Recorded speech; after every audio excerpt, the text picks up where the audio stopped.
You're listening to Combat Radio with Ethan Dettenmeyer, right here on LA Talk Radio.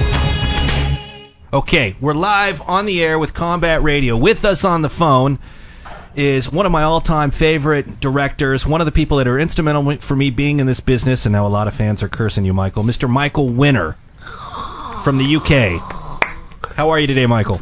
Well, I'm speaking from the UK, where it's night, and I'm as well as I'm pretty well, thank you. I want to bring our audience up to speed real quick. You have been responsible for directing Marlon Brando, Orson Welles, Faye Dunaway. You brought us Death Wish, one of my all-time favorites, The Mechanic, one of my favorite westerns of all time, Chato's Land, which is a movie I can't believe and get into later. But also sitting with me today, Michael, in the booth is an actor you hired once upon a time for Death Wish 3, Mr. Ricco Ross. Oh, he's lovely. What's up, Michael? How are you, Ricco? We're very fond of Ricco. Nice to see you. Well, not see you. Nice to hear you. Nice to hear you, too. You sound exactly the same. Well, it was true. You know what, I'll tell you, Michael, we had Ricco on the show before, and he was telling us some very, very hair-raising stories about your directing style. Very respectable. What is Ricco like, real quick, Michael, if you would, as an actor? What was the hiring process with Ricco? Was he a handful as an actor, or was he good? No, he's a great professional. A great professional and a damn good actor. Thank you. And he was just a pleasure to have on the set.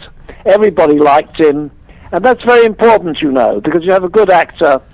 But I haven't had any good actors who were difficult. They were all terrific, but Ricco is top of the line. I adore him. Oh, thank you, Michael. And you know what I like about Michael is one of those no-nonsense directors. He gets there and he gets the job done, and when you see the energy that he's bringing and the focus and the drive, you can't help but just say, okay, this is a job. Let's do it. Let's make it happen. And sometimes when you're working on a film, you know, things can go wrong and people get all excited, and sometimes actors can be prima donnas, but when you're working on a winner film, you know, this is a job. We're going to make it happen. No matter what happens, we're going to cross that hurdle, you know. Well, what do you say to that, Michael? You know, you were talking about Chato's Land, which I made with Bronson and Jack Palance.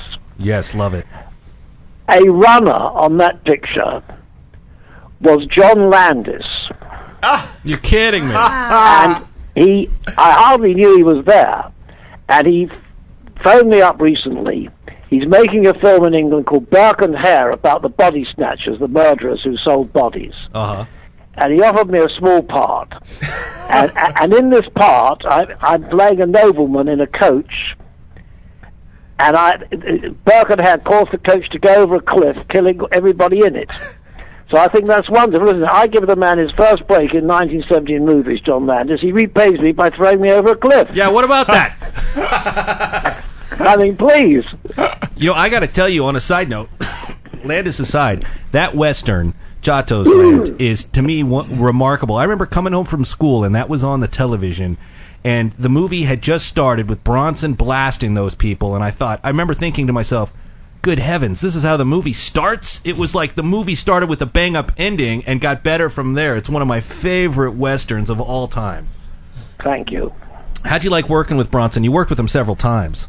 I worked with Charlie, I think, at least 6 times. And it was quite funny, because the first time I worked with him was on Chato's Land. Yeah. And dare I say it, well before he met her, his wife was one of my girlfriends, Jill Ireland. And I came onto set in Almeria, Spain. And Jill, who was the most marvelous human being, said, it's so nice to have old friends, Michael, like you. I'll need them when Charlie's gone. I said, well, where's he going? We've only just arrived to start the film. Is he going somewhere? She said, well, he's very old, you know, he's going to die. I said, well, he's only 52. She said, you don't believe that, do you? I said, Charlie knocked 8 years off his age. The answer is, we finished the film, I had dinner with him every night, and people said to me, well, how do you get on with Bronson? I said, well, quite honestly, I don't know. I mean, I spent a lot of time and I liked him, but I didn't necessarily get the feeling he was mad about me. And literally a very few weeks after that movie finished, I got a phone call, it was then from Columbia, saying, we're making a film called The Mechanic, and Charlie Bronson insists you come to Hollywood and direct it. Well, the film switched to United Artists, I directed it, and from that moment on we were genuinely very close until he sadly died, and the last many years of his life he had Alzheimer's, so he didn't know anybody. No, that's too bad. Yeah, he He was really special in The Mechanic, too. That's one of my all-time favorites as well. Well, they're remaking it, which slightly upsets me. Yeah. What is it about you that what is it about it that upsets you particularly? What, that it's remade? Yeah. Give me your take on that. Well, because at the moment it's My Mechanic. It's Michael Winner's film, The Mechanic. Right. The minute the other film comes out, at best I have to share it. Yeah. And they've got Jason, what is his name? Jason, the other fellow's name. What's his name? Statham. Jason Statham, who I don't know that well, but funnily enough, it's being directed by an Englishman who used to live in a place called Letchworth, Hertfordshire, which is where I went to school for 11 years. So there's a coincidence. The second Mechanic is being directed by someone from much the same town as I spent a lot of my life in. Well, why didn't they just contact you?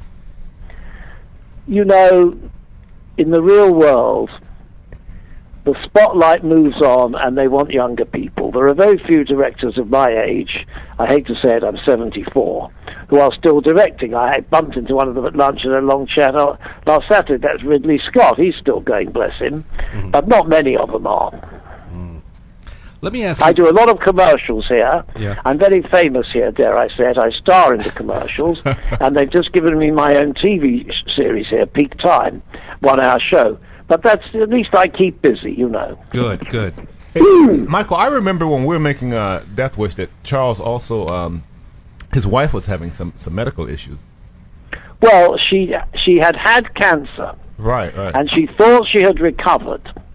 And it was then, which upset Charlie deeply, that there began to be signs that it was coming back. Right. And that was the medical issue, and it did come back.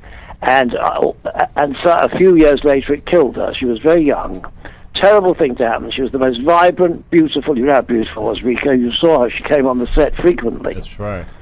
And so he was a bit itsy on that, and I don't blame him. You know, you've gone through cancer with the wife. You think she's cured, and now she has it again.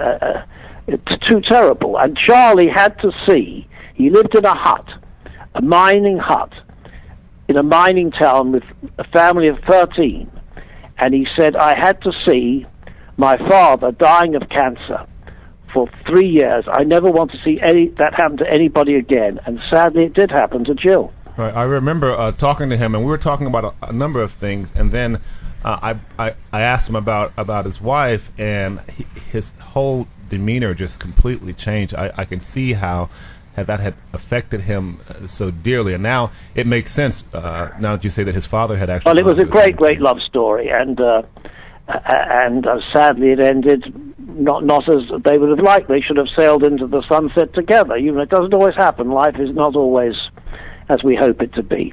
All right. Well, thanks for that insight, because I recognized that was when I brought her up, the kind of the pain that it instantly showed on him, and now it kind of makes sense. There's a wonderful line of Charlie's on Death Wish 3.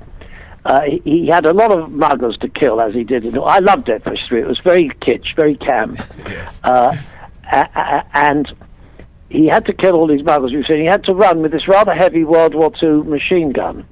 And he said to me, you know, Michael, he said, my doctor says I mustn't run without getting into shape first. I mustn't run. And the machine gun is terribly noisy. It's very bad for my ears. I said, well, Charlie, darling, if you can't run and you can't fire a machine gun, you've got to kill another 56 muggers. What are we going to do? We'll have to open a hot dog stall. We'll have to food poison them. Hilarious. You know, for our audience who may not be aware, Michael Winner has actually written a very, very entertaining and fantastic book. It's a biography. It's called Winner Takes All. It's an autobiography, excuse me. And in it are some great stories about working with not just Charles Bronson and Jack Palance, but you've got great stories about Christopher Walken on The Sentinel, a very, very, very under-acclaimed but very, very good horror piece, and stories about Marlon Brando and Orson Welles, and Oliver Reed, too. Fantastic actors, some of the titans. And I would recommend our listeners pick up this book, Winner Takes All, if you can find it, because it's remarkable. Well, they'll find it on the internet. Good.